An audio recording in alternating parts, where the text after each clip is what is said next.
બનાસકાંઠા જિલ્લામાં હવામાન વિભાગની આગાહી મુજબ વહેલી સવારે અચાનક કમોસમી વરસાદ ખાબક્યો। ભારે પવન અને ગાજવીજ સાથે પડેલા વરસાદે સમગ્ર વિસ્તારમાં ચોમાસા જેવો માહોલ ઉભો કર્યો હતો।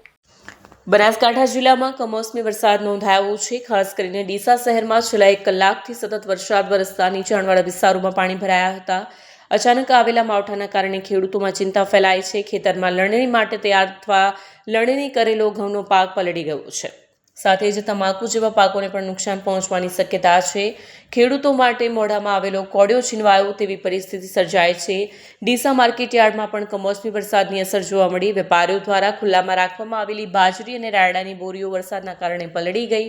માર્કેટયાર્ડની સૂચના છતાં યોગ્ય તકેદારી ન રાખતા વેપારીઓની બેદરકારી સામે આવી, જેના કારણે ખેડૂતો અને વેપારીઓ બંનેને નુકસાન પડ્યું। હાલ જિલ્લામાં આકાશમાં કાળા વાદળો ઘેરાયેલા છે અને હજુ પણ વરસાદ પડવાની શક્યતા છે। આ પરિસ્થિતિને કારણે સમગ્ર જિલ્લામાં ખેડૂતો ચિંતામાં મુકાયા છે, જ્યારે વરસાદ બાદ વાતાવરણમાં ઠંડક પ્રસરી ગઈ છે। વિડીયો જર્નાલિસ્ટ સિદ્ધરાજ ઠાકોર સાથે સત્યા ટીવી ન્યૂઝ, બનાસકાંઠા।